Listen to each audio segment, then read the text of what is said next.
Boa tarde. Estamos iniciando aqui de uma forma diferenciada, mas dentro das regras da pandemia, o TEIAS da Inovação, né?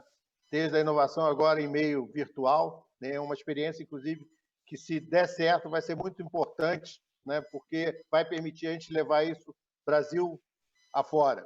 Então, essa experiência, por conta da pandemia, também pode ser uma inovação que a gente vai passar a utilizar a partir de agora. E TEIAS da Inovação exige inovação, e nesse momento, no momento de pandemia, que para a área de inovação é uma janela de oportunidade, tem um processo de aceleração por conta da aceleração da transformação digital que todos nós tivemos que colocar no nosso cotidiano, é fundamental a gente refletir, e o dia de hoje vai ser muito nesse sentido, né? Refletir sobre os impactos no ecossistema de inovação. Ecossistemas de inovação que a gente precisa, né, não só trabalhar com eles em rede, mas principalmente dar visibilidade e disseminar o que está acontecendo no país afora, num momento onde a gente vê, né, o papel da ciência, o papel da tecnologia cumprindo, né, um ponto fundamental, tanto na solução, né, dos problemas decorrentes do Covid-19, mas principalmente na ação posterior. Então, é com muito prazer que nós, do Ministério de Ciência, Tecnologia, Inovações e Comunicações, damos esse start hoje, e queria agradecer não só as quase 100 pessoas que já estão linkadas, participando, mas principalmente aos nossos painelistas de hoje, que têm muito a trazer para essa reflexão, né? Muito bem. Boa tarde a todos. Eu gostaria de agradecer a presença de tantas pessoas que estão acompanhando. Deixar claro que é uma iniciativa bastante dinâmica do Ministério e que é possível interagir com o evento através da plataforma, que está disponível para todos, e que existe a possibilidade, então, de que depois, no momento de debate, se abre um quiz e ali, então, as perguntas serão direcionadas aos painelistas, né, através da gestão da equipe técnica que está fazendo a gestão do evento e eu mesmo. Eu gostaria de introduzir o assunto da questão da inovação aqui no Brasil, especialmente nessa questão de ecossistemas locais, e gostaria de colocar uma provocação rápida de 5 minutos para todos.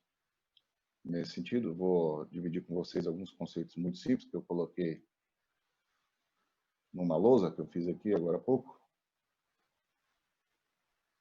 Acredito que seja possível ver aí. Então, se a gente conseguir imaginar os nossos 3 representantes aqui hoje presentes para falar sobre inovação, ligados dessa maneira, onde a gente tem, de um lado, a academia, de outro, nesse tripé, startups, empresas, né? A academia inclui os laboratórios, obviamente, e no terceiro, um pé, a indústria. Como é que a gente consegue criar uma dinâmica de aceleração, especialmente nesse momento que a gente vive? De maneira geral, a gente sabe que, na medida que a indústria paga impostos ou gera projetos, ela envolve os laboratórios, a academia.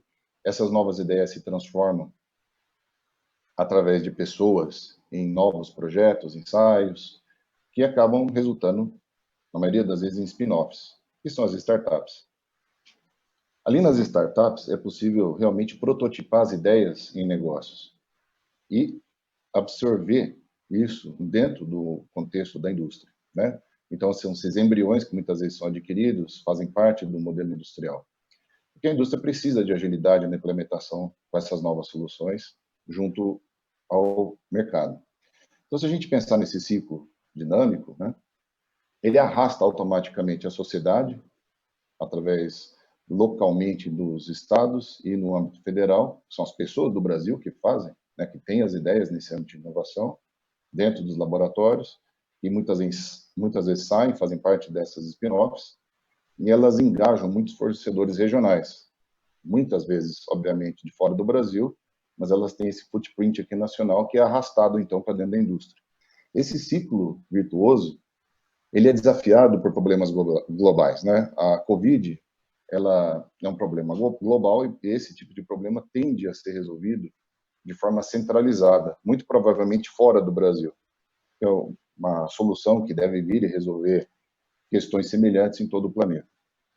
Então, como que nós, aqui no Brasil, podemos dar conta de participar, atrair esse mecanismo de inovação aqui para o nosso território, em função, inclusive, da oportunidade, vamos dizer assim, que a pandemia traz?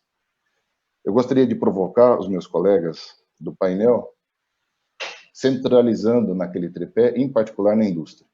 Olhando a indústria como um motor, onde você, de um lado, coloca problemas e do outro você tem soluções. Dentro daquele tripé que eu havia desenhado no começo. Para isso é importante aqui mencionar que, de um lado, existe um papel fundamental do governo que determina, regula impostos e incentivos, infraestrutura, principalmente logística, e todo o ambiente legal e a liberdade de investimento. É o governo que tem a possibilidade, ou uma mão, se nós demos a mão para o governo, né, de criar esse ambiente favorável à indústria. De outro, nós temos o centro de pesquisa, os laboratórios, academias com pesquisa e desenvolvimento, conhecimento, startups, pessoas, né, que sustentam a indústria nesta produção de soluções. E o Covid é um problema e a gente pode oferecer muitas soluções se a gente tiver um ambiente mínimo. É importante lembrar que o Brasil tem uma projeção de diminuição de atividade, vamos chamar assim, entre 5% e 10% só esse ano, né? É bastante grande, pode ter repercussões nos outros anos ainda que não estão calculadas, e que o movimento todo de desacelerar a China tem ocorrido já desde 2016. Alguns países estão tomando a dianteira nisso, nesse movimento, nós sabemos, né, a história do Vietnã, do México, principalmente, que são exemplos muito fortes nesse sentido, e da Índia. O Brasil pode fazer parte se ele assistir à indústria local, que o desafio todo está aí. Por que está se deslocando o eixo, ou por que a China se transformou na segunda economia global? Por conta da indústria. Então, eu gostaria de provocar os meus colegas no sentido de que nós possamos desafiar este vírus, né, através da indústria. É importante fazer com que ela tenha uma ação a todo vapor aí. E como é que a gente entende a pandemia nesse cenário? Se nós tivermos soluções para a pandemia através da indústria, com esse suporte da academia e do governo, nesse ambiente, o importante é a gente ter feedbacks rápidos e bem medidos. Eu fiquei espantado, eu gosto muito de sistemas dinâmicos, né? E tenho visto quanta informação tem sido gerada no último mês, em maio, a respeito de modelos e simulações. Eu vi de tudo. Eu vi modelos, principalmente do Carl Friston, que ficou aí mais famoso, os modelos dele, porque o Michael Levitt, prêmio Nobel, né, apontou que essas curvas da pandemia não são exatamente exponenciais, não estão crescendo naquele modelo. E o que se vê, né, que se constata é que provavelmente existe uma imunidade natural. Se quem tiver curiosidade, no cell.com tem muitos artigos sobre isso. Mas, ao invés de criar só impressões, as nossas ações deveriam ser norteadas por experimentação com a indústria. Esta é a provocação que eu queria fazer para eles, para começar o debate. Se a gente tiver esse feedback rápido dos problemas para soluções e de volta, o Brasil se torna competitivo porque ele tem essa velocidade. E esse é o desafio para nós, desafiarmos o Vietnã, o México, a Índia, de reforçar muito a indústria aqui, fazê-la andar a todo vapor e fazer com que essa inteligência de feedback ocorra de maneira que nós mostremos para o mundo que nós temos a capacidade de ter um ecossistema melhor em termos de logística, infraestrutura, de compromisso com essas áreas de feedback. Então, gostaria de passar a palavra aos meus colegas e convidar o Marcelo Nobre para fazer uma introdução do tema, rápida, das primeiras impressões que ele tem. Bom, obrigado. É uma alegria, uma satisfação estar aqui com vocês.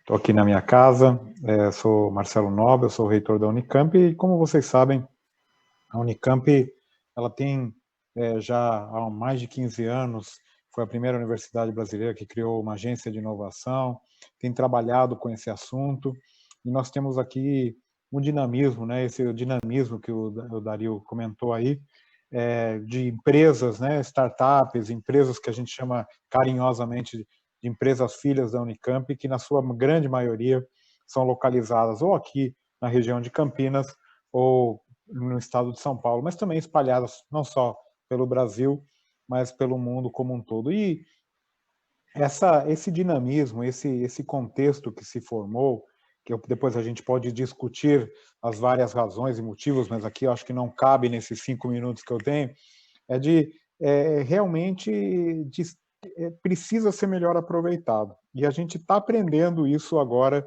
de uma maneira muito específica.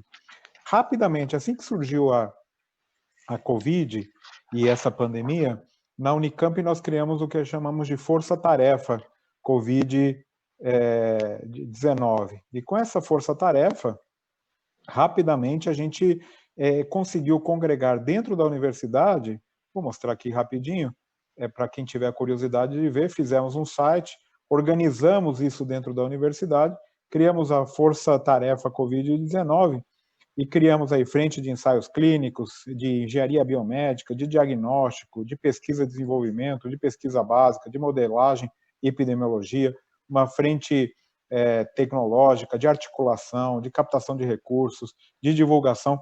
Rapidamente, isso eu não estou falando o nosso tempo normal da universidade, que é tipicamente isso daqui demoraria 2 anos de discussão, passando por grupo de trabalho, por não sei.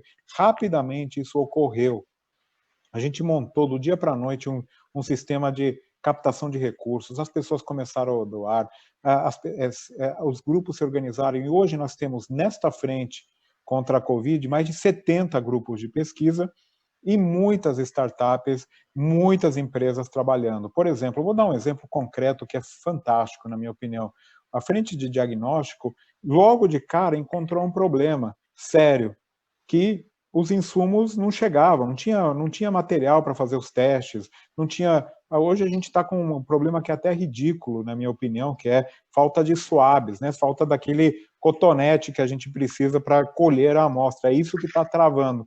Mas quando a gente começou, não tinha sequer o insumo. A gente foi atrás das nossas colegas, das nossas empresas aqui da região, startups, e nós conseguimos, em menos de 3 semanas, estabelecer um diagnóstico padrão ouro da Organização Mundial de Saúde, com insumos 100% nacionais.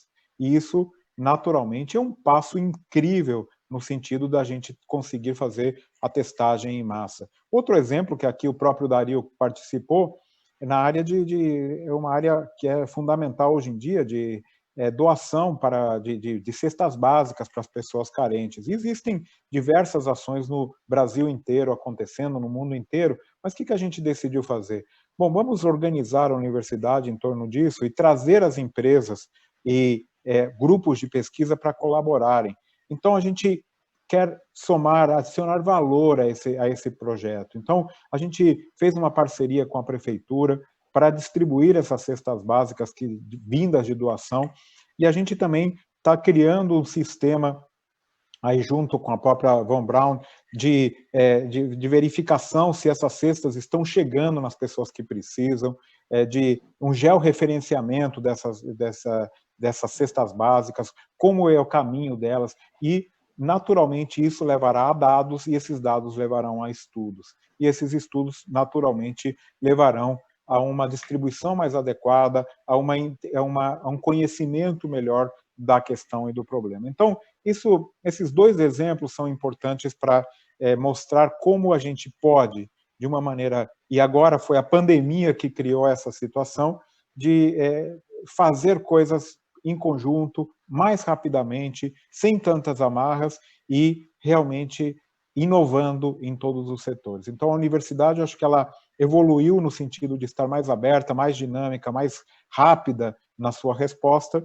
As empresas também encontraram ali um nicho importante que pode trazer resultados rápidos e necessários nesse momento, e agora justamente falta o tripé aí fundamental, um apoio fundamental do governo, e não só federal, governo estadual, governo municipal, para fazer com que esses avanços rapidamente se transformem em protótipos, e esses protótipos se transformem em produtos com uma velocidade que a gente está precisando nesse momento. Então, a universidade é capaz, a indústria, né, todo o ecossistema local é capaz, é só uma questão de organizar essa articulação. É isso como pensamento inicial. Obrigado.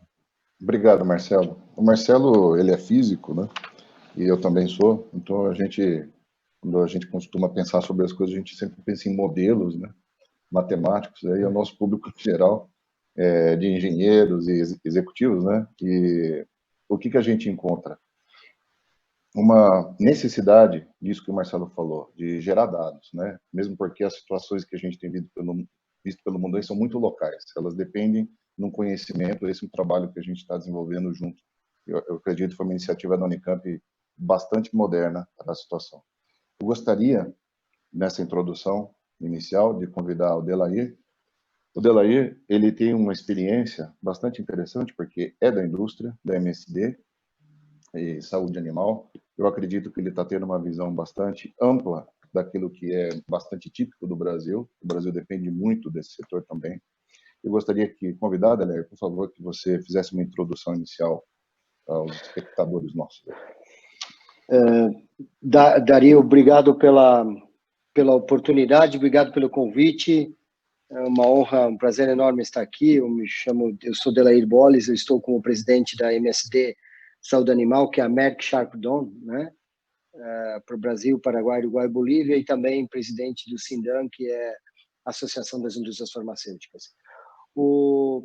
Muito bom ver a sua introdução e também do reitor, do Marcelo, e a forma como nós entendemos. A indústria ela é muito fortalecida, ou ela tem dois pilares que são conhecimento e ciência, né? A indústria trabalha muito fortalecida na ciência e no conhecimento. A indústria também trabalha muito forte com cultura, com estratégia, né? Mas nós, nos últimos anos, nós fomos levados a um ecossistema, participar de um ecossistema, Dario, onde a inovação tem um papel fundamental. Eu tive a oportunidade de morar 15 anos fora do Brasil, voltei para o Brasil em 2017, e o que difere o Brasil do Vale do Silício? O que difere São Paulo do Vale do Silício? Para mim, o nível de tecnologia, não. O Brasil tem hoje o mesmo número de startups em qualidade e em quantidade que tem o Vale do Silício hoje. O grande diferencial que tem no Brasil versus o Vale do Silício, na minha opinião, é a democratização da inovação. O nível de inovação que nós temos nos Estados Unidos e o nível de inovação que nós temos no Brasil é exatamente o mesmo. O acesso a essa inovação ele é exatamente o mesmo. O que nós não temos ainda é essa inovação democratizada, né, na cadeia como um todo. Então, a inovação ela vem, né, como o grande gatilho de transformação da organização.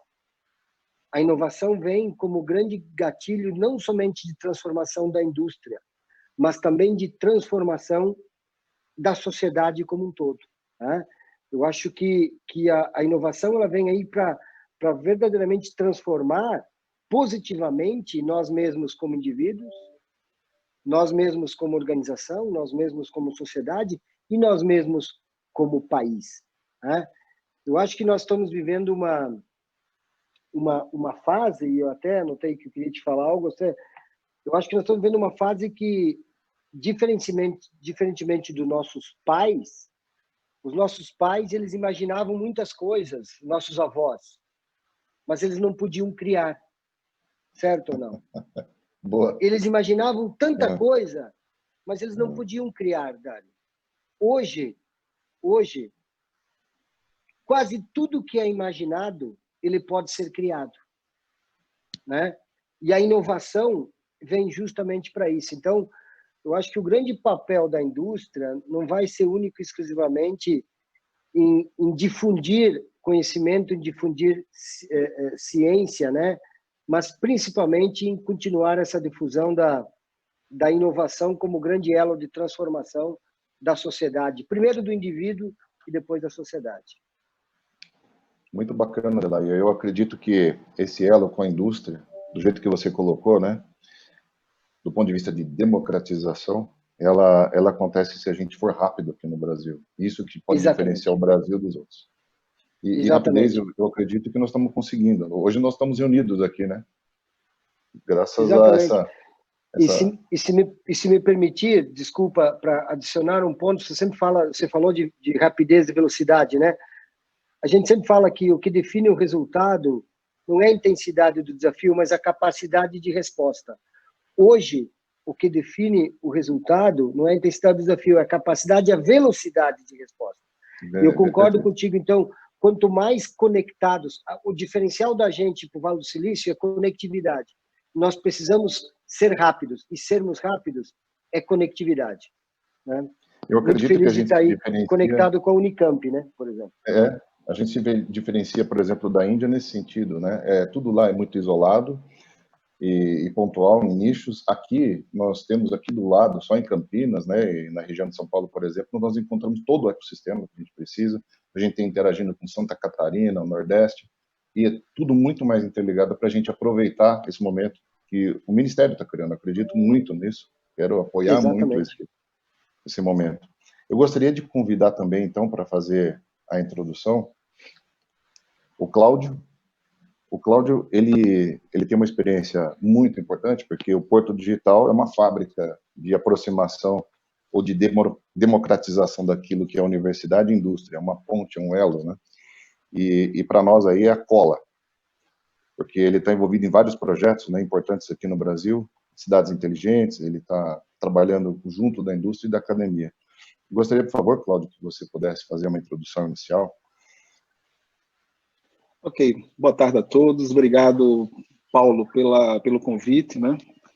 Bem, falar um pouco do contexto Porto Digital, como vocês sabem, o parque nosso é um parque urbano, né? Então, é um parque que tem 20 anos de estrada, já 22 anos de estrada, né? Mas eu costumo dizer que o que tornou o Porto Digital o que ele é hoje foi um entendimento no passado, né, de linkar essas pontas, de perceber o valor da academia, como também o capital humano que o Estado produzia, né? Então, e reter aqueles talentos aqui. Então, hoje eu costumo dizer que o Porto, você está com uma ideia tecnológica, o que quer que seja, você sai para almoçar, volta com 10, porque você compartilha essa coisa. Então, a pandemia veio, acho que mais para aguçar e nos direcionar que estamos no caminho certo, né? Então, olha que coisa belíssima aqui, todos nós conectados discutindo futuro, né? Então, é essa percepção que eu senti. Eu acho que o Delay foi muito feliz quando ele fala que a gente não é diferente do Vale do Silício, né? E eu percebo hoje já essa meninada, quando se fala de startup, eles usam até uma brincadeirinha que diz que é o Vale do Suplício, porque a sua ideia é mais uma, né? Então, é isso. O nosso país ele tem muito problema, né? Então, se a gente se atentar ao que está ao redor, eu acho que conseguimos sanar muitos problemas e eu acho muito bacana a troca. Compartilhando até com você, Marcelo, eu recebi um aluno da Unicamp que está envolvido no projeto de vocês de cidade sustentável. E eu recebi esse teu aluno aqui, eu acho que é o Guilherme, enfim, eu não lembro o nome dele, mas ele veio trocar ideias conosco aqui no Porto Digital. E olha a disparidade disso. Em 2017, o nosso parque tecnológico, né? E quando a gente fala de tecnologia, as pessoas têm tendência a entender muito coisa de bits e bytes, né? Eles não entendem o quão a tecnologia ela está tão entre as linhas e não se compreende como meio, né?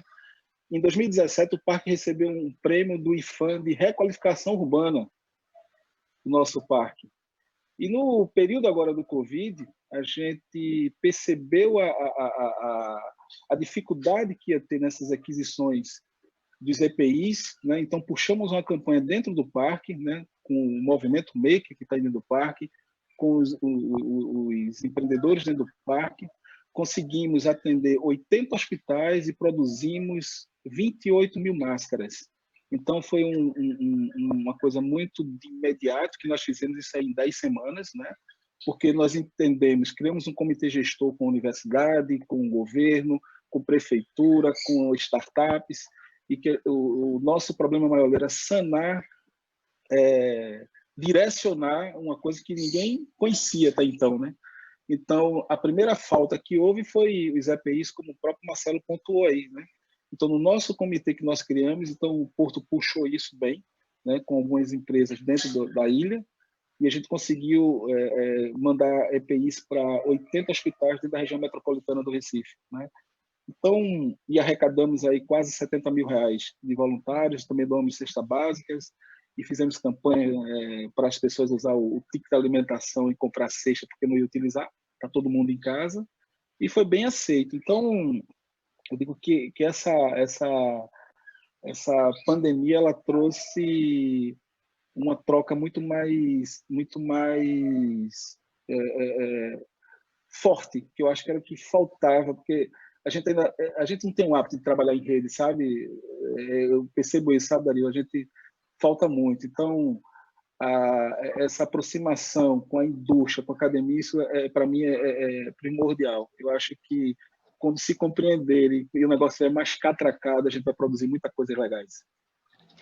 Eu achei muito pertinente o que você introduziu, Cláudio, porque o tema principal, acho que nós temos aqui, é de como que nós aproximamos, fazemos essa tríade de rodar em volta da indústria.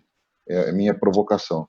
E eu acredito que seria interessante a gente abrir um debate agora a respeito desta aproximação. Eu gostei, achei muito interessante esse projeto do Marcelo, eu fiquei muito impressionado. Eu sou ex-aluno, né?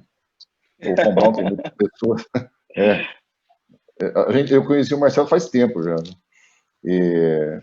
E eu fiquei muito impressionado com a trajetória que a Unicamp conseguiu nesse ano aqui em relação a esse desafio. Isso que você falou a respeito da aproximação de empreendedores com os hospitais é na mesma linha. Eu gostaria de abrir nesse sentido e depois que vocês dois falassem sobre esta experiência em particular com as empresas, que o Delair comentasse um pouquinho e ponderasse a respeito, que é inovador aqui no Brasil, né, Delair? A gente vê essa aproximação tão rápida e tão eficaz junto da indústria, das empresas aqui no Brasil, da academia e das startups. Então, eu convidaria o Marcelo e o Cláudio para descrever rapidamente, em particular, esta experiência, e depois você comentar, por favor, Delair, no primeiro momento. Sobre as startups, você quer Você estava comentando, envolveu 70 grupos de pesquisa, muitas empresas, né? E isso é aquela ponte que nós estamos falando. A universidade conseguiu fazer isso sozinha, né? Essa experiência eu queria que você partilhasse um pouquinho como é que foi tão rápida, né? Então, porque rapidamente você vê, no primeiro momento que a gente começou a enfrentar a pandemia, até agora, na verdade, né? Não melhorou muito, mas pelo menos estabilizou, mas estava faltando tudo. Não tinha EPIs, não tem insumos, não tem...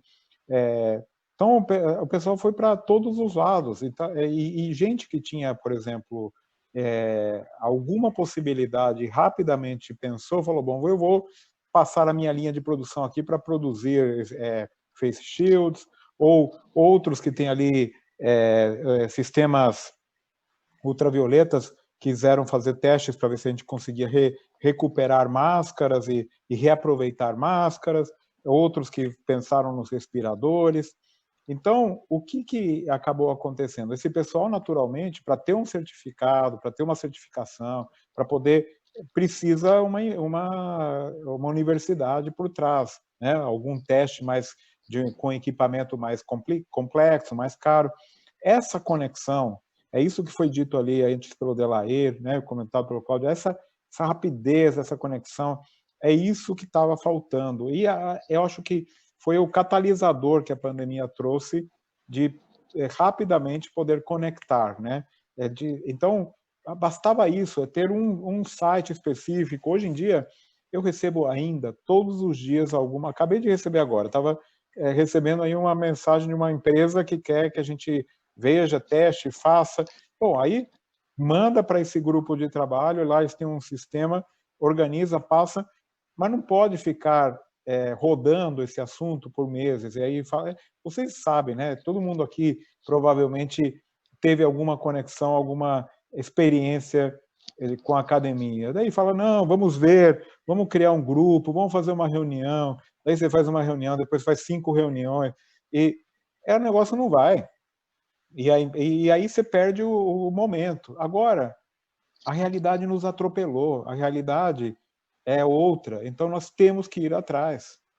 Eu acho que esse aprendizado fundamental que a gente tem que trazer desta pandemia, que nós podemos e devemos ter outro ritmo de cooperação. Muita coisa não dá certo mesmo, como o Dario começou aí, às vezes tem modelos que são ruins, tem coisa que não funciona, que deu errado, faz parte, a maioria das coisas não funciona, mas tem que avançar. E destas coisas que avançam, algumas podem resultar em grandes avanços. Eu acho que é um pouco essa lição que eu gostaria de colocar e de trazer esse momento especial. E vejam, eu sempre tenho usado isso que já foi mencionado aí pelo Cláudio antes. Se a gente fizesse esse evento em tempos normais, provavelmente a gente faria em Brasília, provavelmente teria 30, 40 pessoas. Hoje a gente consegue atingir muito mais gente do Brasil inteiro, às vezes estudantes, gente interessada no assunto, e com uma capacidade de um custo muito menor, infinitamente menor. Então, algumas lições dessa pandemia a gente vai ter que ter.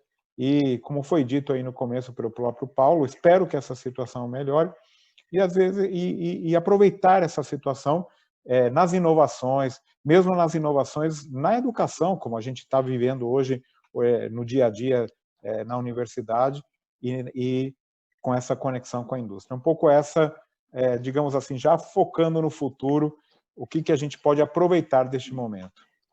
Eu achei muito interessante que você falou de criar um site específico, né? Um mecanismo que já mobilizou, aí então foi assim que as empresas encontraram facilidade para fazer essa resposta rápida. É a mesma experiência sua, Cláudio? Sim, sim. Aqui não foi diferente. Eu lembro que quando começamos a ativar o ecossistema para produzir os EPIs, a gente percebeu do jeito que vinha todo estudo de dados, né? Como eu sei que vocês gostam de dados, eu vou falar de dados aqui, e percebi a curva, né, crescente. Ia chegar um momento que o governo ia parar, porque ia ter dinheiro e não ia ter insumos para comprar. E o negócio ia piorar. Então, os makers locais, tinha gente que imprimia 3 máscaras por dia, que era o que a impressorinha dele fazia. Mas o cara estava interessado em sanar um problema maior dentro do Estado, sabe? Então, isso foi muito bacana de ver todos esses makers envolvidos, a indústria também, porque teve uma parceria também do Parquetel, né, que é o polo metal mecânica nosso aqui, também se envolveu com o pessoal deles lá. E no momento tinha gente que produzia 1000 máscaras por semana e tinha gente que produzia 10. Mas a gente chegou nesse montante tentando sanar a problemática real que existia no momento, né? Então, que ainda está, né? Quem está acompanhando aí. Então, o que eu percebo? Já houve essa tentativa de aproximar as startups da indústria, e eu acho que o Marcelo vai lembrar disso, o Delaí já... quando a BDI trabalhou aquele startup indústria, né? Porque existia um distanciamento, né? Não sei se vocês lembram desse programa da BDI, da Agência Brasileira de Desenvolvimento das Indústrias. E o Porto Digital foi beneficiado com isso também. A gente veio trabalhar com a BDI aqui, a gente tem parceria com a BDI, para difundir essa... Dizendo, olha, tem uma meninada produzindo coisas bacanas que pode otimizar, como também potencializar a indústria brasileira, né? Então, eu acho que precisou um Covid vir para as pessoas entenderem que, de fato, essa é a pegada, sabe? A gente tem que estar todo mundo, eu acho, na mesma mesa, de mão dadas, e olha, eu digo que eu costumo, aqui a gente tem uma brincadeira que diz o seguinte: temos que esquecer o que o Barbudão falou na margem do Rio Ipiranga, sabe, Dario? Que é independência ou morte. Entender que agora o mundo é interdependência ou morte. Gostei. Muito boa. É sua essa frase? Não. Tem que patentear. Isso é o Ricardo Guimarães que fala muito isso, né? Exatamente. Ricardo Guimarães da Natura, ex-Natura, né? Isso, Ricardo Guimarães. Sou fã dele, muito amigo e fã dele. ele fala muito isso. A gente tem que pensar nisso. Eu fui militar, né? Então, né? Então, naquela época eu não podia falar isso. Hoje eu posso falar que sou civil. Eu achei muito interessante, porque isso traz justamente o tema que o Delair puxou, que é velocidade.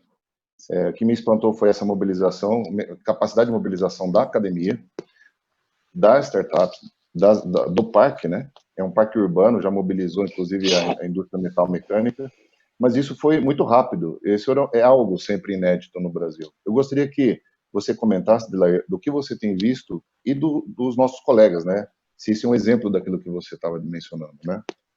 Eu acho que sim, com relação, não tenha dúvida disso. E, por exemplo, o que nós estamos fazendo aqui, como você falou no início, né, e fazer um reconhecimento aqui ao Ministério, ao governo, por ter também essa iniciativa e essa colaboração dessa conectividade, né? Eu vou primeiro falar do social, né, porque cada vez mais nós temos que falar não o que a gente faz, mas por que a gente está aqui. A MSD, só na parte de saúde animal, nós temos 2 fábricas, uma em Montes Claros, Minas Gerais, uma em Cruzeiro, São Paulo, e temos uma fábrica da Linha Humana também em Campinas. Mas o nosso know-how nunca foi produzir desinfetante. O nosso know-how sempre foi produzir vacinas, sempre foi produzir medicamentos, antibióticos, né, pomadas, e principalmente vacinas. Quando surgiu o Covid, nesses 70 dias, nós readaptamos uma linha de produção, produzimos 10 mil litros de álcool para ser doado para os hospitais de São Paulo e Minas Gerais, e acabamos essa semana de produzir mais 20 mil. Então, nós estamos colocando aí quase 30 mil litros de álcool no mercado, num processo de doação, num processo de parceria entre a indústria, entre a Anvisa, né, entre o Ministério da Agricultura e também outros parceiros, outras startups que nós fomos buscar para trazer essa tecnologia, trazer esse know-how para dentro, e nós podemos usar o quadro Fabril e rapidamente dar esse retorno para a sociedade. Então, somente um exemplo de tudo que nós podemos fazer. A MSD, assim como uma empresa, uma universidade como a Unicamp, tem muita cultura, tem uma cultura muito forte. Ontem eu participava, Dario, de um bate-papo com o presidente da Votorantim, e nós brincávamos, 2 empresas com mais de 100 anos, que é a Merck e a Votorantim, falando de inovação. Então, basicamente, é o seguinte, é o eterno e o moderno juntos, né? Agora, o primeiro ponto da indústria, a indústria tem que ser humilde, e nós fomos humildes. Nós investimos 20% do nosso faturamento no desenvolvimento de novas moléculas. É suficiente? Já não é mais suficiente, Dario. Porque, às vezes, uma universidade como a Unicamp, uma startup, consegue desenvolver não somente uma molécula, mas uma estratégia, uma plataforma para a gente com menos custo e com muito mais velocidade do que o próprio nosso departamento de pesquisa que nós temos. Então, o que nós fizemos? Como nós temos uma cultura forte, nós incluímos dentro da nossa cultura, dos nossos pilares culturais, o ano passado, assim como a gente tem diversidade e inclusão, tem execução com excelência, tem liderança positiva, nós incluímos inovação. Aí criamos um comitê de inovação, e esse comitê de inovação, olha que coisa interessante, esse comitê de inovação ele é formado por 11 profissionais, média de idade menos de 40 anos, de 11 diferentes áreas da empresa, inclusive recursos humanos, inclusive um advogado, está lá. E aí o que acontece? Esse comitê de inovação ele só tem uma função: ouvir startups. Ouvir startups. Então, nós selecionamos, nós identificamos startups do mercado para que possam vir e apresentar para a gente soluções. Quer que eu vou só te dar um exemplo, né, do grande sucesso que nós trouxemos? A produção de tilápia no Brasil, o Brasil tem uma oportunidade única, Dario, de ser uma grande referência mundial na produção de tilápia. Mas nós temos duas grandes dores a resolver. Uma é a temperatura da água, que quando a tilápia está na temperatura da água, ela hiberna. E aí, no período de inverno, a produtividade cai. Então, nós temos que sem perder volume de produção, desenvolver um mecanismo que mantenha a temperatura da água, e a gente não chegou lá ainda, né? Mas tinha uma outra dor, que era vacinação de tilápia. Tilápia sofre para Streptococcus, né?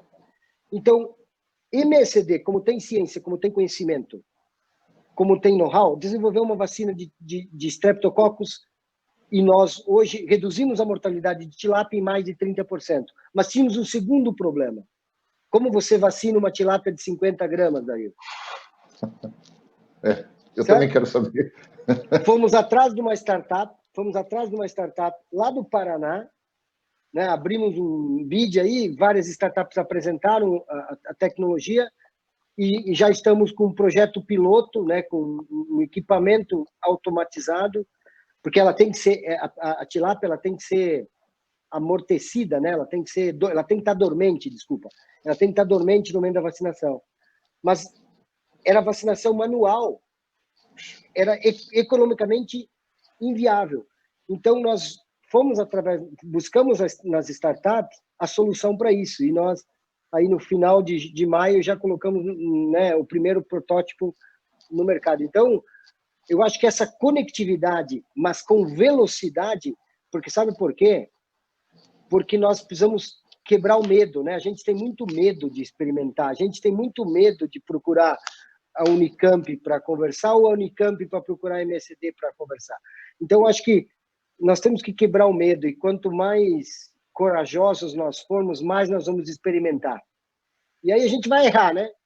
Vai errar, mas uma hora a gente acerta. Gostei muito desse comentário, porque de tudo que eu tenho viajado pelo mundo e conhecido, essas experiências que você mencionou, mecanizadas, centram na indústria essa velocidade de iteração com as startups e a universidade. Eu acredito que se mecanizar isso num procedimento muito rápido, esse exemplo que você falou, achei muito bom, devia estar sendo muito divulgado, até às vezes padronizado. Eu vi algo assim, o ano passado, lá na Johnson & Johnson, existe um laboratório chamado J-Labs, e eu fui para conhecer como é que era a submissão de propostas de startups, né? Lá tinha umas 15, 20 startups, e num dia eles apresentaram, e era um projeto já avançado, né? Eles apresentaram a empresa andando, funcionando, e a Johnson & Johnson ela simplesmente abre a oportunidade para elas serem absorvidas dentro de um ambiente e recebem um apoio, principalmente o apoio financeiro. E um ecossistema onde tem ali tudo posicionado para que a empresa rapidamente possa florescer. E esse processo demora um dia, né? E o Brasil já tem iniciativas assim.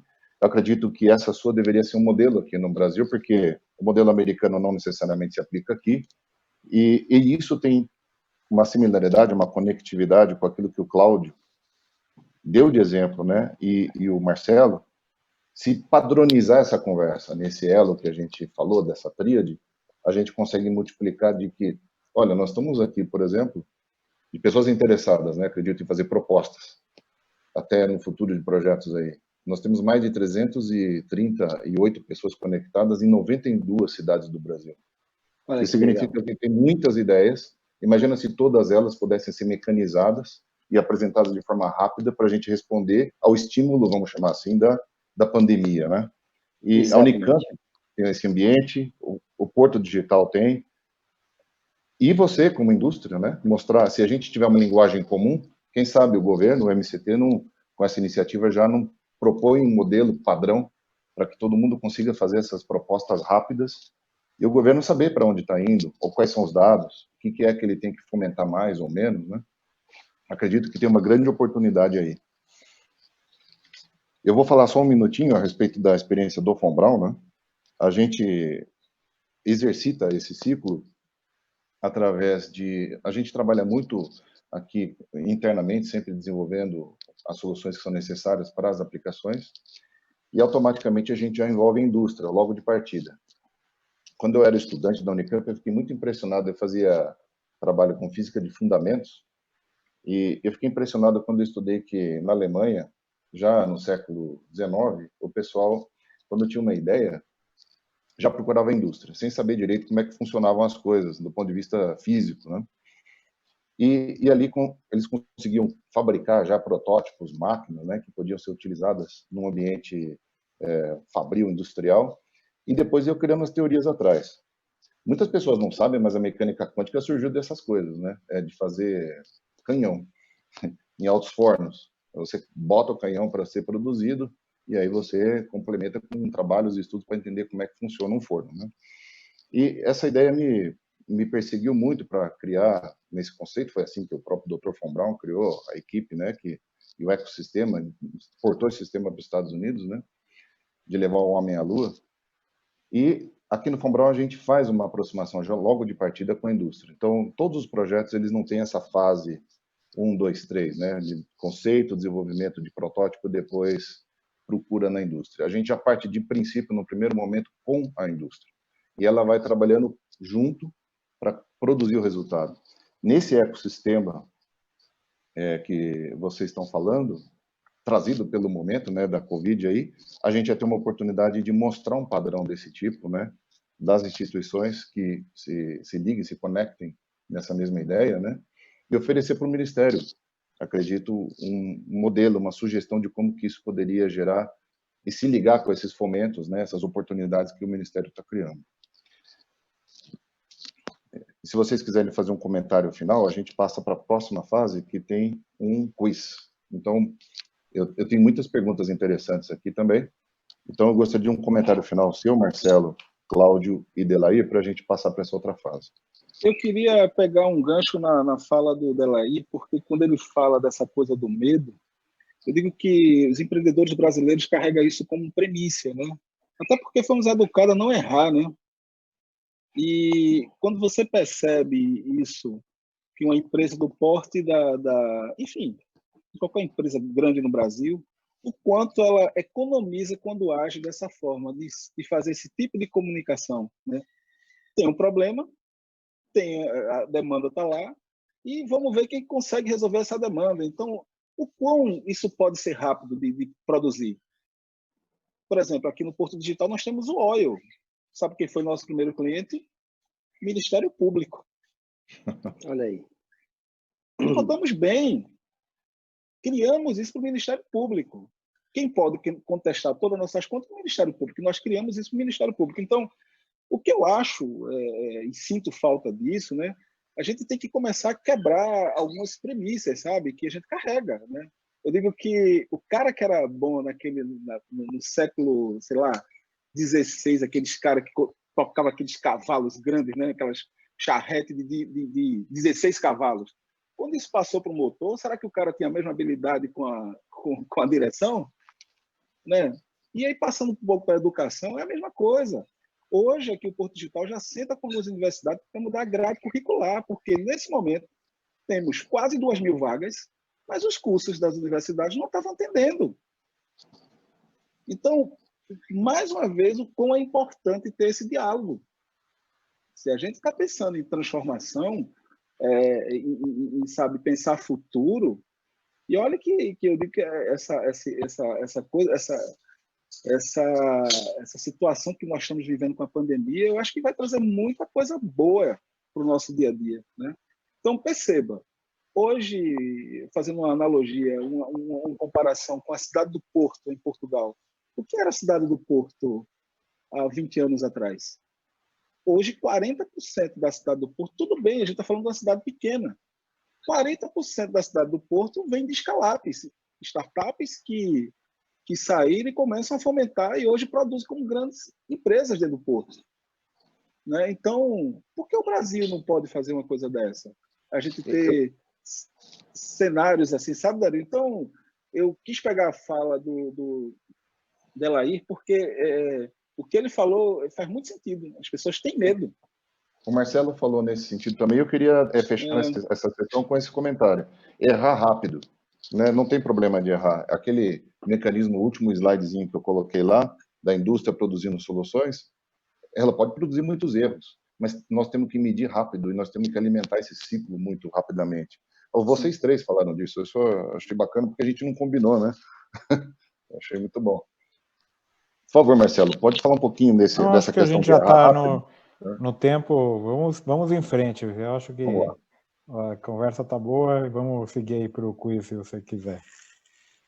Nós temos aqui uma questão que eu acho que é básica, antes de eu abrir as questões que o pessoal fez, com relação ao apoio, né? Com a pandemia, a economia sofreu bastante. Como é que ficam esses apoios, né? O apoio do governo, o investimento das empresas, qual que é o cenário? É se recolher é partir para cima, é conseguir superar isso com desafio ao modelo, né? E colocar soluções mais rápido. Eu gostaria de a gente colocar para o público que está nos assistindo, tem muitas pessoas aqui com perguntas interessantes. A primeira pergunta que eu queria deixar, e para a gente debater enquanto eles estão... a ferramenta permite que as pessoas coloquem comentários a respeito disso, logo mais a gente já fala disso, enquanto isso eu vou ler as perguntas que chegaram aqui. Como é que as empresas estão reagindo junto dos provedores de soluções da academia e das startups? Se eles estão com apetite de investimento retraído ou se eles estão realmente procurando superar a crise com mais investimento, desafiando com inovação. Como é que vocês estão enxergando isso? Posso responder primeiro como indústria? Por favor. Pode ser? Dario, eu acho o seguinte, eu acho que o que acaba com a empresa não é a crise e o que acaba com emprego não é a tecnologia e a inovação. Certo? Eu acho que não é a crise que acaba com empresas. O que acaba, e nem a inovação acaba com empregos, né? O que acaba com empresas e o que acaba com empregos é a falta de cliente. Concorda Perfeito. comigo, né? Independente, Concordo. você pode estar vendendo cimento ou pode vender produto farmacêutico ou pastel. É verdade. Se você não tiver cliente, você desapareceu. Então, respondendo sua pergunta,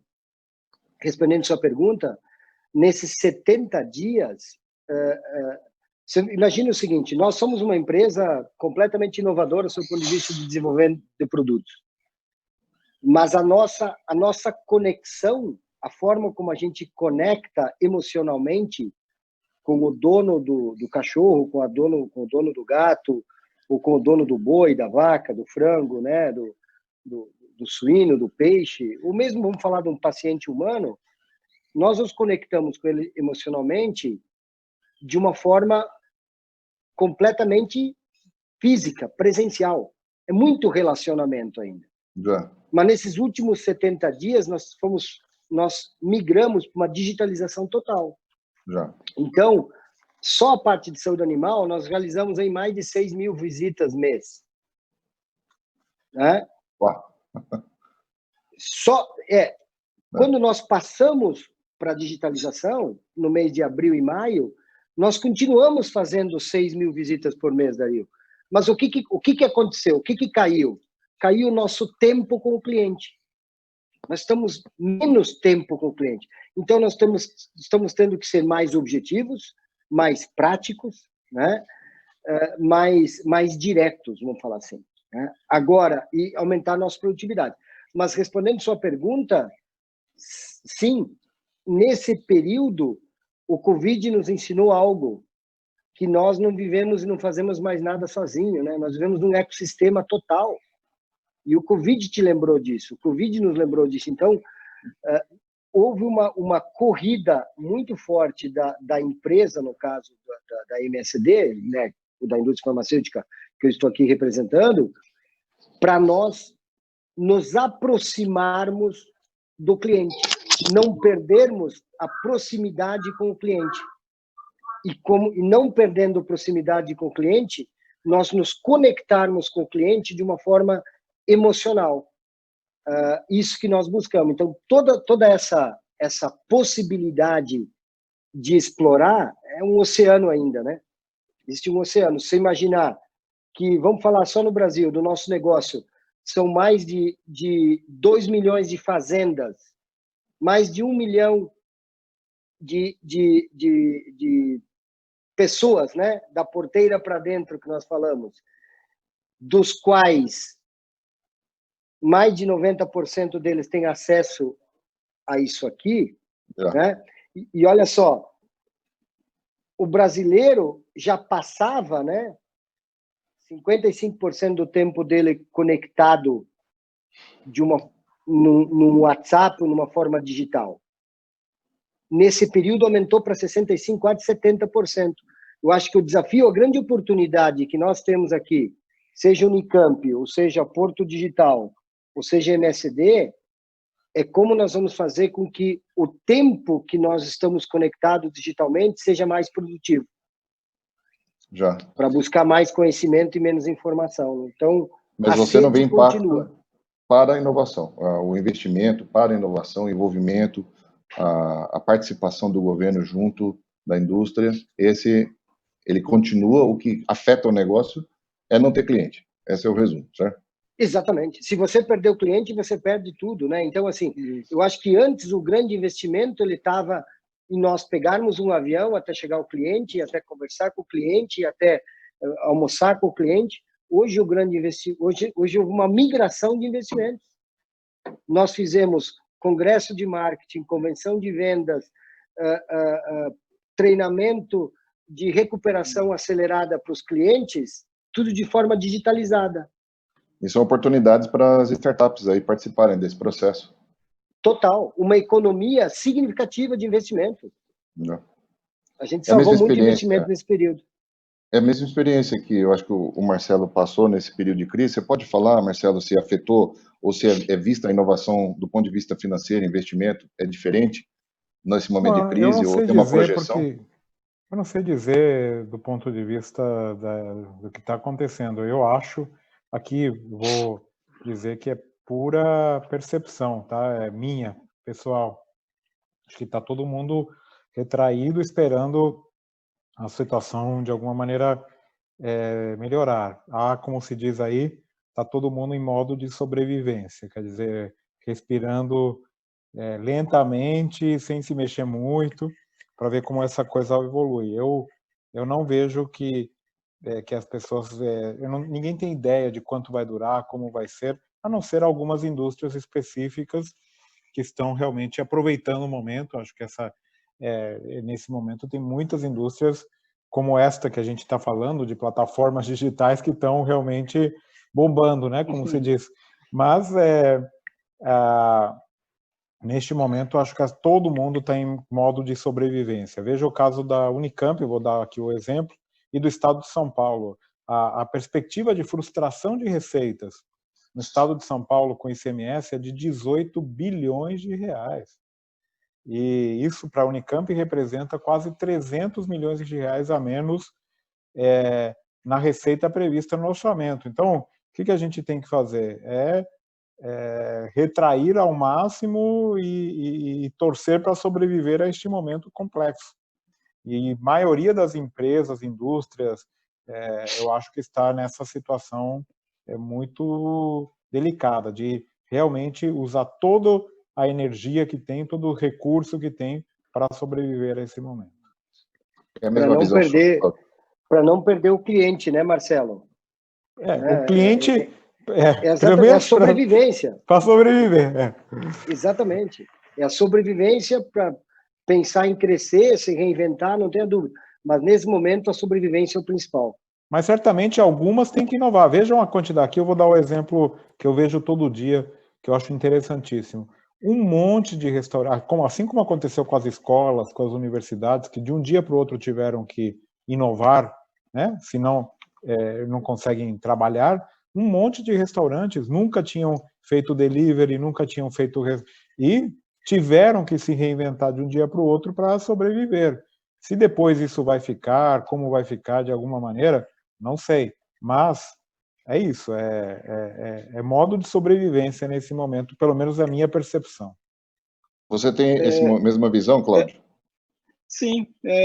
Aqui no Porto Digital, nós rodamos um questionário com 68 empresas, né, do final de abril até o dia 8 de maio, e eles acreditam em oportunidades na área de TI, sim, pós-pandemia, sabe? 91% das empresas responderam que acreditam nisso.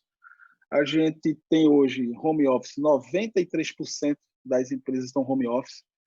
Mas eu creio que isso agora vai ser uma tendência global, sabe? Eu não sei se vocês já viram isso, tá? A Tata, não sei se todos conhecem a Tata, que é uma empresa indiana. A Tata já disse que até 2025 vai trabalhar 75% do quadro de funcionários dela, e aí a gente está falando de 400 mil empregados no mundo, que é a TCE, que tem contrato com a Vale, entre outras, Eles vão trabalhar até 2025, porque eles não querem perder a qualidade no atendimento aos clientes deles, como eles também querem trabalhar a qualidade da saúde mental dos funcionários. Entendeu? Então, isso vai operar com 25% nos escritórios.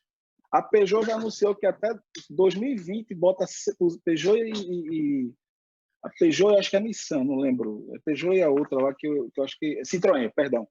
Já anunciou também que vai colocar 100% home office escritórios a partir desse ano, né? Então, pós-pandemia. E o que eu chamo a atenção, Dario, tem um documento, você falou de como é que o governo está pensando isso, esse conceito governamental de apoio às startups, aí quem estiver assistindo, entre na página do CAF, que é do Banco Latino-Americano, né? Lá sai um documento agora, dia 2, posicionando o Brasil em 4º lugar em relações governamentais com startup. É um documento riquíssimo em detalhes, eu acho que vale muito a pena procurar, chama The GovTech Index 2020, tá? Do CAF. E aí ele faz um recorte América Latina, Espanha e Portugal. Vale muito a pena entender esse cenário de startups e como é que está se comportando. E eu vejo o que foi apontado lá para o Brasil, um cenário muito bacana. O Cláudio, só para complementar o que você está falando, existe um artigo aí estimando que em 2021 nós vamos precisar de 1.200.000 metros quadrados a menos de escritório. É isso. É isso aí. Né? Eu li um artigo a semana passada. 1 milhão, não sei como eles mediram isso, né? Mas falava 1.200.000 metros quadrados. A gente está desde 14 de março trabalhando de casa, trabalhando muito bem, nos preparamos para isso, né? Mas eu acho que, não tenha dúvida, né? A gente sente falta, agora tem a consequência, né, Cláudio? Sim. Doenças mentais, né? Sim, sim. Eu acho que a incidência de doenças mentais está aumentando. Por quê? Porque a gente está perdendo o contato com o humano. Eu gostaria muito de estar tendo essa conversa com você e com o reitor presencialmente, né? Terminou o debate, você vai fazer uma coisa, o reitor vai fazer outra, o Dario também. Se nós estivéssemos fisicamente presentes, terminou esse debate, eu ia grudar em vocês para trocar mais informações, para aprender mais, para conversar, para tentar fazer um projeto junto, né? E eu acho que isso que aconteceu nesse momento aí do Covid. Eu tenho muitas perguntas aqui que eu gostaria de dividir com vocês. Primeiro, eu gostaria de puxar o resultado do quiz, se a gente puder ver, que a gente lançou nacionalmente aí. Então, o que nós estamos vendo aí? Como estarão os ecossistemas, então, brasileiros de inovação pós-pandemia, né? Olha só que resposta interessante. Nós estamos vendo aqui mais fortes, unidos pela necessidade de se reinventar. É uma resposta forte no sentido de que o pessoal está investindo. Eles querem também ser assistidos e atendidos por essa tríade de indústria, startups e academia para serem escutados e serem absorvidos, né? Muito forte. Logo em seguida, enfraquecido e do mesmo jeito. Então, eu acredito que nós temos que responder esse público, né? Eu tenho uma pergunta, inclusive, aqui da Janaína Cardoso de Mello, que é interessante. Ela falou assim, se a gente fomentar a indústria a startup na academia, uma vez que a gente vai produzir ciência e aplicação diretamente ali dos grupos, né? A gente vai acabar sendo concorrente das startups criadas fora da academia.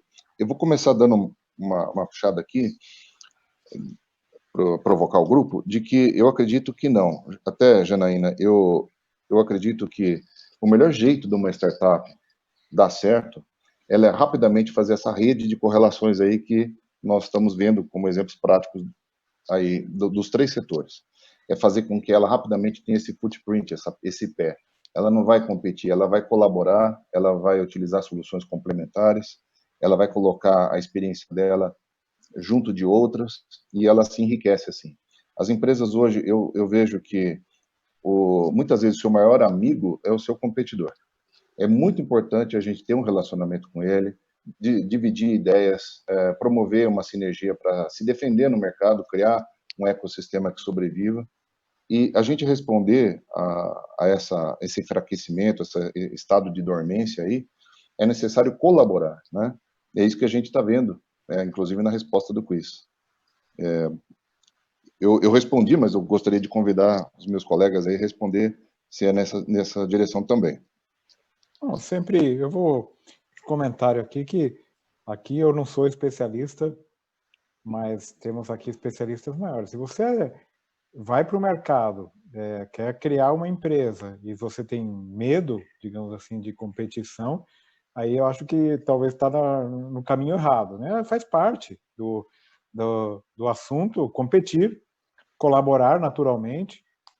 É importante saber que é possível colaborar com empresas, mas ao mesmo tempo competir. Isso aqui o Delair pode comentar, está acontecendo muito, né, nessa questão da inovação aberta com as empresas de farmacêuticas, mas também nas áreas de tecnologia, tem consórcios montados que vão até um certo ponto em comum, depois cada um compete, colabora até um certo ponto, depois tem a competição pelo mercado com estratégias diferentes. É parte do dia a dia de qualquer empresa, buscar esse, como foi dito anteriormente, buscar o seu cliente, buscar vender o seu produto, e há espaço. Eu acho que no Brasil e no mundo como um todo há espaço para todos e possibilidades aí de uma competição, digamos assim, sadia, que tenha também esta componente cooperativa que o Brasil e esse sistema tão ainda jovem precisa para se ampliar. O Dario, para complementar o que o professor Marcelo falou, eu fui jurado de uma startup, então, chamava Startups Pet Weekend, né, para pet. E nesse processo de jurado, então, um menino estudante da USP, inclusive, fez uma apresentação do projeto deles, né? E eu, como jurado, e o projeto dele era desenvolver um colar para colocar nos cães, para que quando você trabalhando, você pudesse de longe monitorar o cachorro, liberar comida determinada hora, liberar água determinada hora, né, controlar o peso dele, tudo certinho. Basicamente um processo de inteligência artificial, né? E a MSD, a empresa que eu trabalho, nós pagamos aí mais de $1 bilhão para uma empresa israelense que chama Antelic. Antelic é o Flex, né? Que basicamente são brincos que fazem leitura de comportamento animal. E blá, blá. E aí eu falei para esse menino, eu não lembro o nome dele agora, eu falei, olha, o que você está apresentando, a empresa que eu trabalho, nós investimos alguns bilhões de dólares e compramos uma empresa o ano passado sobre isso. Resposta do menino para mim, senhor Bolles, não se preocupe, o mercado é grande e tem espaço para todos. Muito boa resposta. Cara, absolutamente fantástico. O menino estava com um sonho na frente de uma pessoa que trabalha numa empresa que tinha investido bilhões de dólares para comprar, teoricamente, algo já pronto. E ele falou assim, eu não tenho medo do seu tamanho, porque eu sou mais rápido que você. Eu achei muito bom o comentário. Antes de eu puxar o Cláudio, eu queria comentar. O Alex do Espírito Santo fez uma pergunta. Ele é de Florianópolis, né? Ele fez uma pergunta muito nesse sentido, né?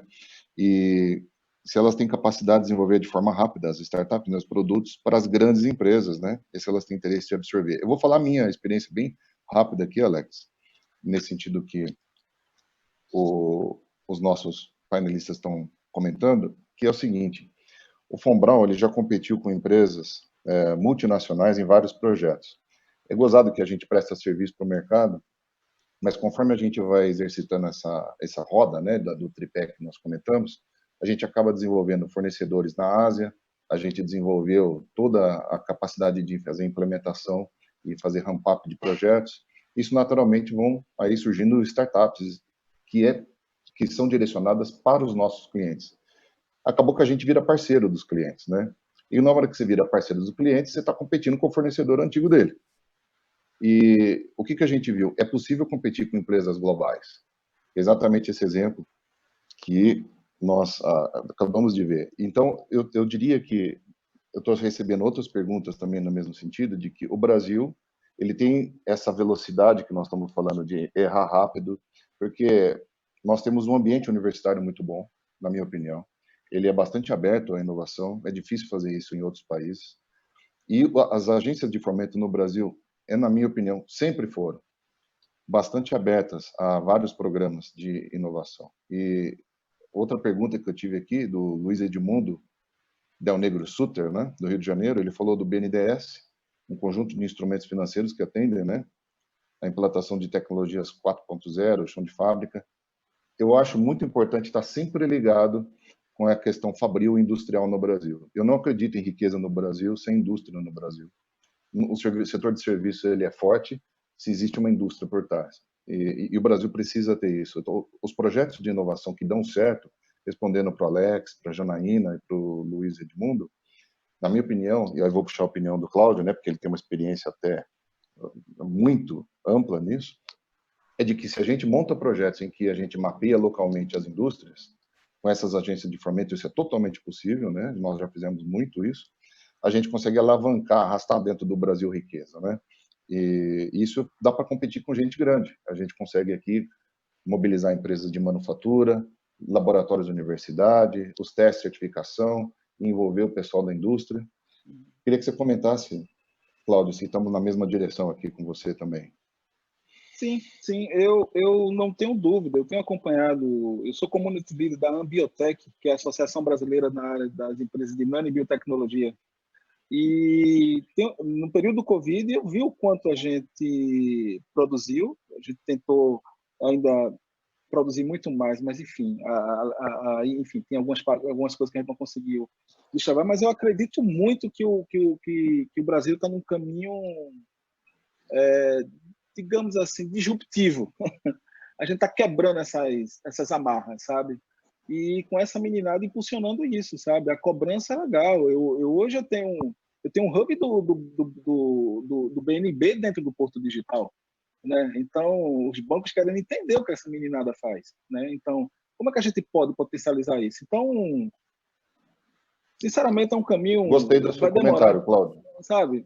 Gostei um muito. Caminho sem volta. É um caminho sem volta. Gostei porque você puxou para nós, né, a responsabilidade. Eu acredito que é função do governo olhar o que está acontecendo nesse tripé.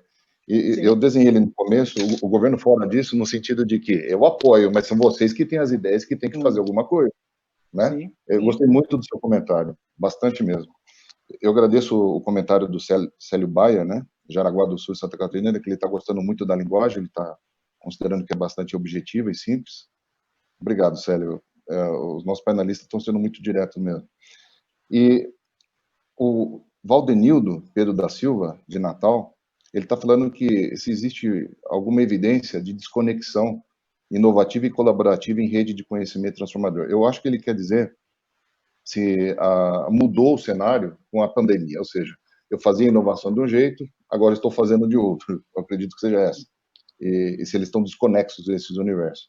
Eu acredito que não. E isso eu acho muito importante pontuar. A gente está usando o mesmo sistema que a gente já tinha. A gente conseguiu agora só acelerá-lo, né? Torná-lo mais forte, não é isso mesmo? Sim.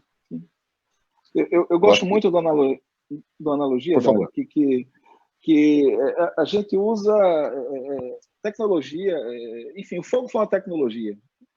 O que você fez em volta do fogo também foi uma tecnologia. É bom a gente quebrar isso, sabe? As pessoas, às vezes, tratam a tecnologia muito, sabe? Enfim, eu costumo dar um exemplo. Se você esquecesse sua carteira em casa, carteira, que muita gente nem usa mais, quem voltaria para pegar? Sei lá, 50% voltaria.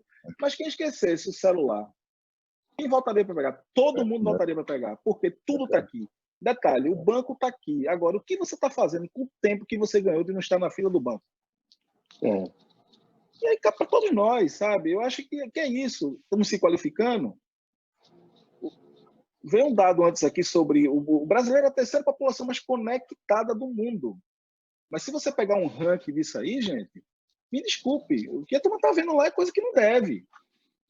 Né? Isso que você está falando vai na direção do que o Delay falou, da democratização, né? Isso. Está muito agora, democratizado. Mas eu... De que forma? perdão, de que forma a gente está usando isso e se qualificando, sabe, Dalei? Então, se muitas vezes se perde tempo, como a minha avó dizia, difícil é fazer o fácil. Está tão pertinho ali as coisas e muitas vezes a gente se perde, sabe, perdeu o foco de alguma coisa. Eu queria abrir um parênteses aqui. Em 2016, 2015, eu participei do Expo Cietec aí em São Paulo. E aí, com o Sérgio Risola, palestrando, ele me chamou para lá, eu estava em São Paulo, fui lá visitar o Expo Cietec. Você falou dos meninos, eu lembrei disso que veio na minha mente. Os meninos chegaram para mim, para ser mentor deles, era um aplicativo que eles criaram para colocar o 9º dígito quando o Estado de São Paulo colocou o 9º dígito. Sei lá, acho que 2014, não lembro. E aí o moleque fez, olha, a gente criou isso aqui, o que é que você acha, Cláudio? Eu disse, rapaz, olha, eu não moro aqui em São Paulo, eu vim visitar um amigo, mas olha, você entendeu a necessidade, a Anatel ainda ia lançar o 9º dígito, os moleques saíram na frente. Resumindo, um mês depois, esses meninos botaram na plataforma, em um mês, quando saiu o 9º dígito, esses meninos tiveram lá 285 mil downloads a $2. O Brasil é capaz disso mesmo. Pois é, então eu acho que a gente tem que se compreender dessa forma, sabe? Se compreender dessa forma. Deixa eu fazer uma intervenção. Eu tenho aqui, estou tentando também cumprir o tempo, está ficando muito legal. O Marcelo Medeiros, ele fez uma pergunta que eu achei muito pertinente.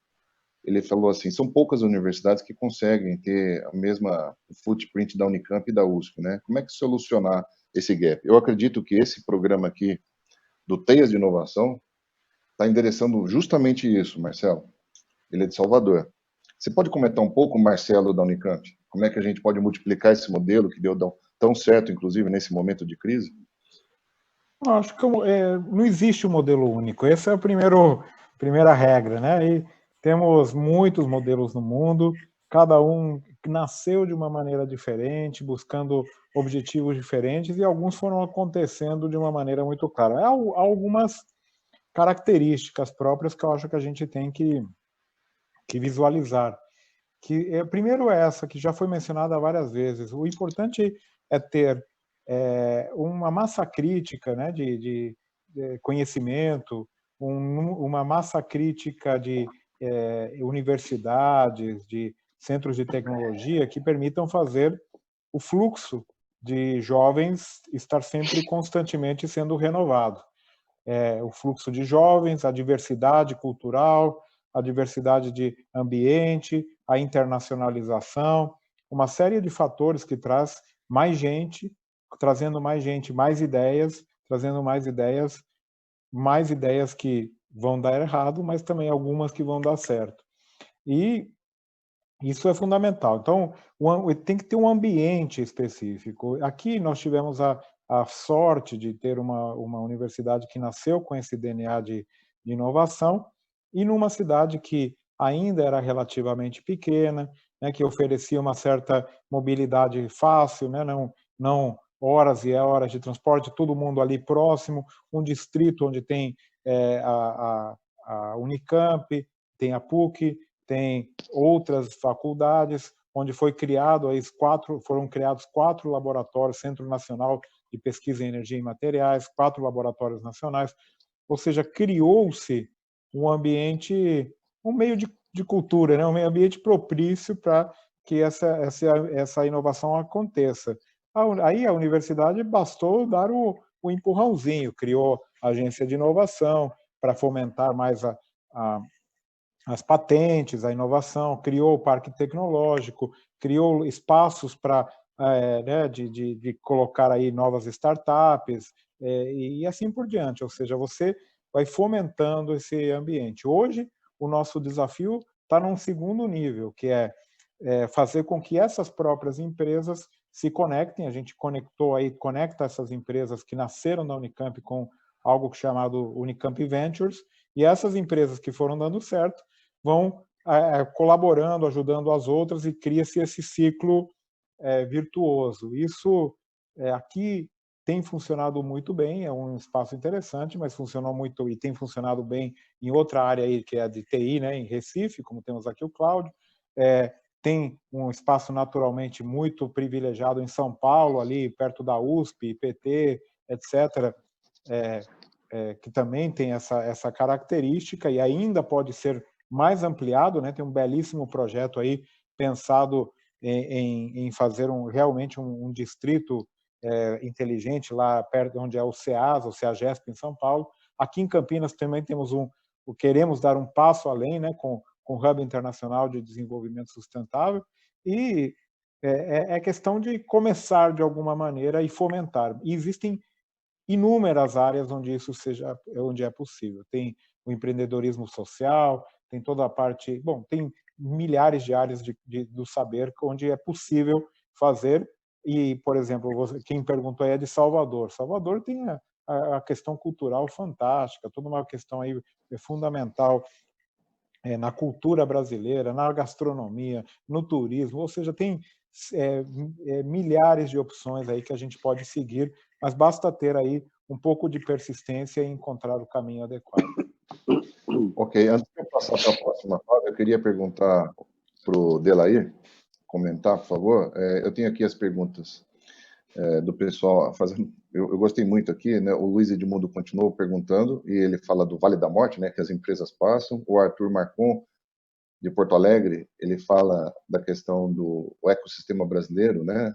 Do governo, universidade, de parque, que o Marcelo estava falando, para desenvolver a sustentabilidade, né? Inovações sustentáveis.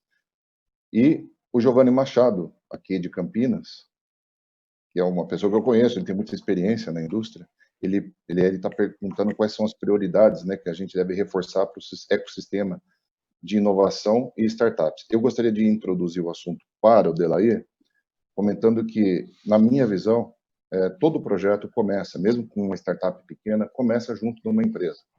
Ela começa no ecossistema. Esse ecossistema que o Marcelo falou é mais fácil aqui na região de Campinas, São Paulo, mas eu acredito que hoje as pessoas, com essa conectividade toda, elas passam a ter a possibilidade de anunciar dentro desse ambiente democrático que o Cláudio e o Delair falaram, né?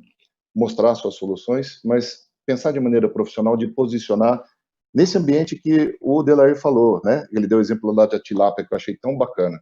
Como é que a gente promove essa sustentabilidade e passar pelo Vale da Morte, Delair, nesse procedimento aí, nessa experiência que você teve, para a gente, antes da gente passar para a próxima fase? Excelente pergunta. Eu acho que o primeiro ponto para você passar pelo Vale da Morte é resolver o problema do medo, né? Sem medo você não passa o Vale da Morte, né? Eu acho que esse é o primeiro ponto. Segundo, não, mas é verdade, a gente como líder, como empresário, como inovador. Segundo, acho o seguinte, eu acho que nós também temos que desmistificar algo que uma startup precisa ser digitalizada. E, Cláudio, desculpa se eu vou contra um pouco, acabei estudando o Porto Digital e o que vocês fazem é fantástico. Eu acredito muito na digitalização. Né? Agora, a startup não necessariamente, ou a inovação não necessariamente, ela precisa passar pela digitalização. Nós confundimos muito inovação com invenção. É a primeira confusão que a gente faz. Né? Agora, se você tomar a decisão de digitalizar, e aí o Cláudio é mais especialista que eu, e talvez isso poderia estender um debate muito maior, nós temos que lembrar o seguinte, nós temos que lembrar dos famosos 6Ds da digitalização, certo? O segundo, depois da digitalização, é a decepção. Você vai se decepcionar. Então, todo mundo... Então, assim, veja bem, a indústria ela está carente de soluções disruptivas, Dario. Nós precisamos de soluções disruptivas, mas elas não necessariamente precisam ser digitalizadas. Elas precisam ser exponenciais. Certo? Bem colocado. Então, de novo, nós estamos desesperadamente atrás de soluções disruptivas muito mais exponenciais do que digitalizadas. Se elas precisarem ser digitalizadas, ótimo, mas o que nós queremos é que elas sejam exponenciais. Então, assim, eu acho que esse é basicamente o que eu acredito. Esse é o que eu poderia falar para o Luiz aí da pergunta. E segundo, eu acho que a gente fala muito de inovação. Tudo que nós conseguimos fazer, independente da área que nós estivermos, quanto mais a gente se afastar do nosso negócio usual, ou da nossa maneira usual de ser, mais nós vamos nos aproximar de imaginar e construir caminhos diferentes. É isso que a startup faz.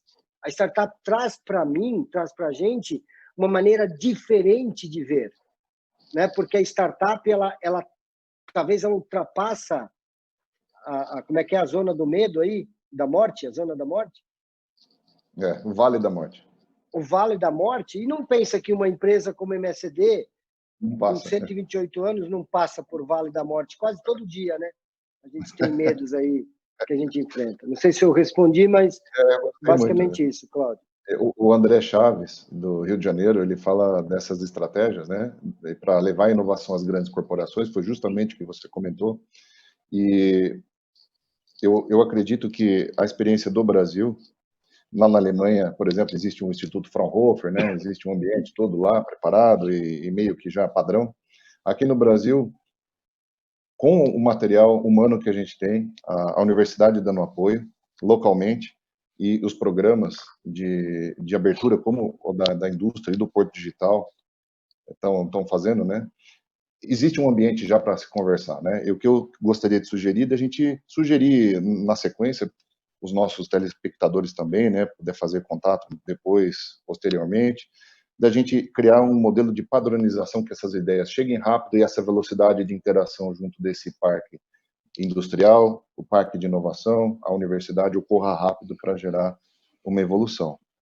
Eu quero avisar que, aproveito aqui, né, antes da gente ir para uma fase mais conclusiva, de que tem um próximo evento, né, do Telas, que vai ser dia 18, agora de junho também, e vai abordar o sistema, em particular, de Caxias do Sul, do Rio Grande do Sul. O tema vai ser instrumentos de fomento e incentivo à inovação e empreendedorismo, que é justamente as questões aqui que nós estamos tratando. Ou seja, de maneira bem prática, né, o Ministério está colocando aí já como essa padronização vai ser colocada e discutir em âmbito nacional com as suas variações locais aí. E do ponto de vista aí de outros eventos, né, nacionais e regionais, vão ter mais 2 eventos por mês até o final do ano, né? E vai ter vários aspectos aí que tem a ver com essa questão local e geral, né, nacional do Brasil. Eu gostaria de passar, então, para uma fase de pergunta e resposta aí, com comentários do público, e nós levaríamos para o encerramento. E eu gostaria de pedir para cada um que fizesse um comentário, uma descrição, né, daquilo que seria o tema principal. Eu provoquei no começo essa interação, essa velocidade nós exploramos dentro do debate aqui. O Brasil conseguiu já mostrar que tem um ecossistema que pode até competir com aqueles estrangeiros, né? A minha provocação é que quais são as mensagens finais e como que a gente poderia promover a indústria. A minha visão é de centralizar todo o esforço em volta da indústria. A indústria que paga imposto, ela que paga a universidade, ela que vai absorver pessoas, os embriões das empresas, né? E a minha provocação é nesse sentido, se vocês concordam, de a gente reforçar a indústria. O Ministério está fazendo isso ao falar de inovação, localmente, né? Como o Marcelo falou, lá no Nordeste é um, no Rio Grande do Sul é outro. Mas eu gostaria de provocar no sentido de a gente pisar no acelerador, né? E não retrair. Esse é o momento que o Brasil precisa utilizar esse mecanismo da indústria para gerar soluções. E soluções a gente medir, porque a Alemanha não é o Brasil, a Inglaterra não é o Brasil, e nenhum outro país é o Brasil. O Brasil é o Brasil, e nós temos os nossos próprios desafios. Até os dados sobre o Covid-19 estão mostrando isso. Cada país é uma coisa. Hoje de manhã eu vi uma notícia, li esse artigo do Cell.com lá, daquele senhor que está simulando todos esses, que é o Paul. Ele comentou que provavelmente uma das razões pelas quais existe uma grande imunidade na Inglaterra e na Alemanha, natural, as pessoas nem carregam carga viral, é porque comem muito chucrute e a comida apimentada. Né? Quer dizer, cada um tem o seu problema. E nós aqui temos que responder aos problemas medindo e usando a indústria. Na minha opinião, essa eu gostaria de comentário de vocês. Qual a mensagem final? Bom, eu posso começar. Acho que Esses diálogos são sempre muito ricos, muito importantes. A gente está vivendo aqui agora um momento novo, que a gente está se adaptando. Você vê, o número de pessoas aqui que estão participando é incrível. Não teríamos condições de fazer isso presencialmente, apesar de eu concordar com o Delair, que agora depois já poderíamos ir tomar um chopinho, depois de um happy hour e tal. Lá no Giovanetti 5, né, de Campinas. Isso, mas seria o ideal no momento, não é possível. E, de fato, algo que também o Cláudio mencionou, que é importante. Eu não sei vocês, mas eu estou trabalhando muito mais do que antes. Até estou com saudades de ir para São Paulo, perder umas 3 horas em trânsito e tal. E aqui é videoconferência atrás de videoconferência. E é isso que está acontecendo. O que a gente está fazendo com esse tempo a mais que a gente conquistou de não ter que estar no trânsito, ou de não ter que participar de alguma cerimônia e assim por diante? É um pouco esse desafio de uma adaptação adequada a um momento novo, como dizem, sem querer ser muito, sem falar muito do jargão aí, né, do novo normal, é o que a gente vai ter que buscar como adaptação específica. E isso vai acontecer e tem que acontecer com a indústria, com a sociedade de uma maneira geral. Olha, o mundo já viveu crises terríveis e acho que se adaptou. Esta é uma delas. E é muito esquisito, para dizer o mínimo, participar dela ao vivo e não saber direito o rumo que a gente vai tomar. Mas certamente o importante é acreditar, estar junto como instituições para seguir em frente e sobreviver a esse momento tão difícil que a gente está vivendo. Principalmente aí é um momento agora de solidariedade, realmente com as pessoas que estão passando fome, com as pessoas que estão aí com muita necessidade, e é isso, acho que vai determinar as nossas ações daqui para frente.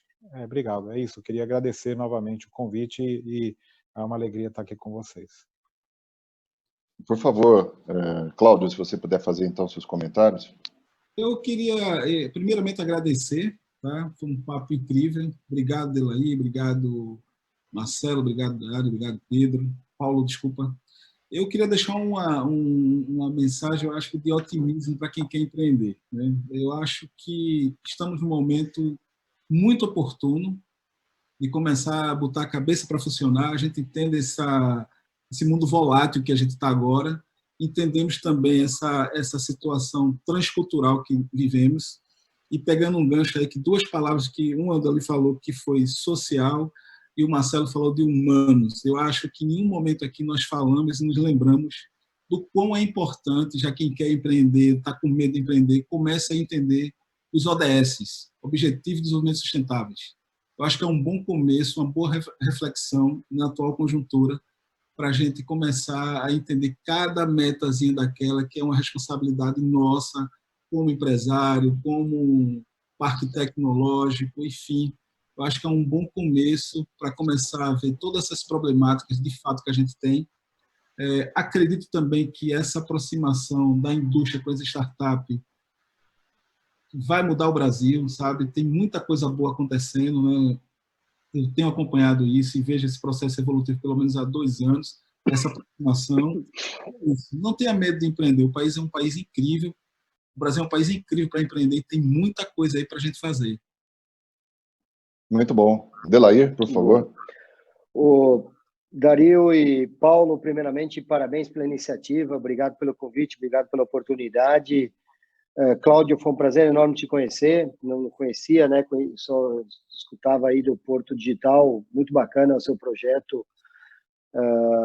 E, professor Marcelo, nós temos muitos profissionais aqui na MSD que vêm da Unicamp, e eu não poderia deixar aqui de estender o meu reconhecimento como brasileiro. Vocês não formam somente profissionais, vocês formam cidadãos, e bons cidadãos, né? Cidadãos de respeito e cidadão que mudam a sociedade. Então, meu muito obrigado. E eu acho assim, né, Dario, eu venho de um setor que é o agronegócio, né? Sou filho de produtores de leite E quando a gente analisa o que o Brasil, todo mundo fala do agronegócio, né? E quando a gente vê aí o que o Brasil produz de leite, soja, de leite, carne e ovos, nesse período aqui que nós conversamos, talvez 50 minutos, é suficiente para abastecer aí ou matar a fome de uma cidade com mais de 97 mil habitantes durante um ano. Uau. Nesses 50 minutos aqui, o que esse país produz de ovos, carne e leite, nós alimentamos uma cidade de quase 100 mil habitantes durante um ano. E o agronegócio não conseguiu isso sozinho. Ele conseguiu isso com conexões com a universidade, com conexões com o governo, com conexões com startups, com conexões com o digital, com conexões com a indústria. Então, se nós somos uma referência mundial hoje, com muito respeito no agronegócio, mas também em outras áreas, foi porque nós já começamos a explorar a conectividade nessas áreas mais cedo. Então, fica a minha mensagem aqui, que nós continuamos e que possamos continuar multiplicando essa conectividade, que aí nós vamos ser mais imbatível do que esse país já é. Delaí, deixa eu fazer 2 comentários finais.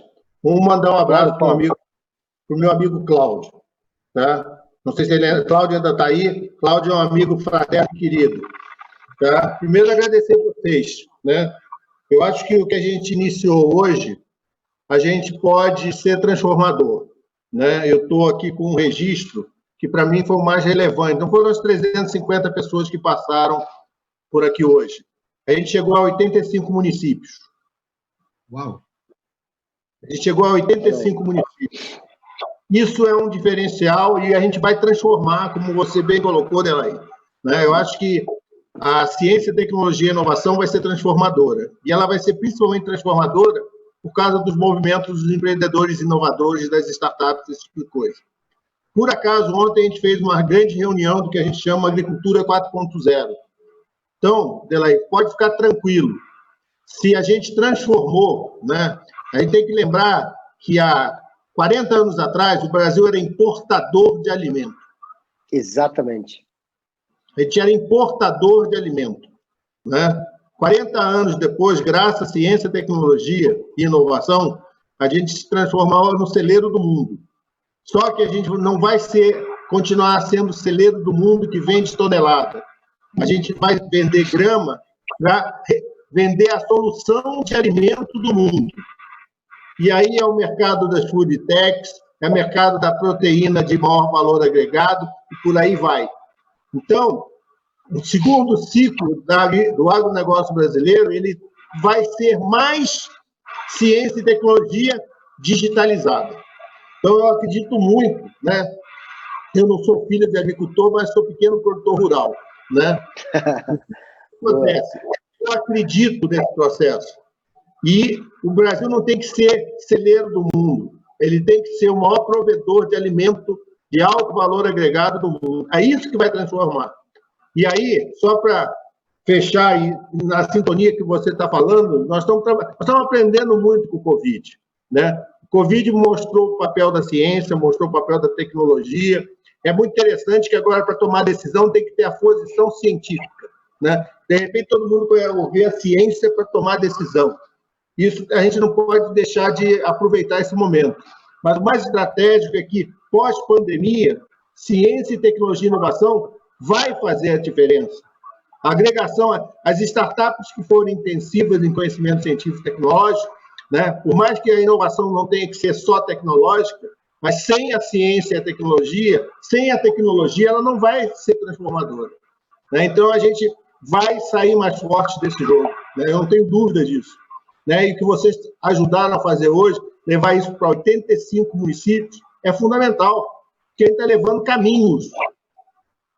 O cara não precisa sair do seu território rural, o cara não precisa, né, sair do seu espaço para ter sucesso, para empreender, para fazer diferente, para gerar riqueza, para gerar postos de trabalho. Né? Porque é fundamental ter um propósito. Né? E aí eu aprendo muito com o meu amigo Cláudio, que todo dia me ensina, quando eu vejo as mensagens dele, né, que com propósito a gente vai longe. Eu gostei, então, muito obrigado pela contribuição de vocês. Muito bom, Senhor Paulo. secretário, Obrigado. muito obrigado. Eu Obrigado, gostaria Paulo. de Parabéns comentar aí. para Cristiane Pitaluga, o Enio Carli, de São Bernardo do Campo, a Raquel de Curitiba, o André Chaves, tanta gente aqui, Adriano de Belo Horizonte, o Ítalo de Santa Caetano do Sul, Orlando de São Bernardo do Campo, todos eles têm questões que fazem pertinência aos próximos eventos que vão acontecer, especialmente aquele do Rio Grande do Sul, que é um exemplo para os outros estados. Eu gostaria de deixar um comentário para todos eles estão tantas perguntas interessantes aqui, de que percebam que o senhor secretário nacional de Empreendedorismo e Inovação do MCT está ouvindo as suas perguntas, ele está aqui junto, ele não delegou para ninguém, ele está participando. Então, eu acredito que a oportunidade que esta crise trouxe foi de aproximar nós dessa tríade que eu mencionei. O governo deu a liberdade que a gente possa colaborar e ele está observando para fazer a política e a adequação regional, né, aquilo que o Marcelo da Unicamp falou, para que cada um use a sua capacidade localmente, não precisa pensar que São Paulo e Campinas ou Rio de Janeiro sejam os únicos polos aí de inovação. Eu gostaria de agradecer muito, eu aprendi bastante hoje, né, eu acredito que os nossos participantes também, e gostaria de, então, encaminhar todas essas perguntas para o senhor secretário, né, que está acompanhando sempre de perto aqui, e os nossos colegas. Muito obrigado. E serão respondidas, tá? Muito bom. Muito bom. Obrigado a todos aí. A todos, prazer. Amigo querido, até. Obrigado. Obrigado, Paulo. Um abraço. Obrigado, Dario. Tchau, gente. Obrigado. Valeu.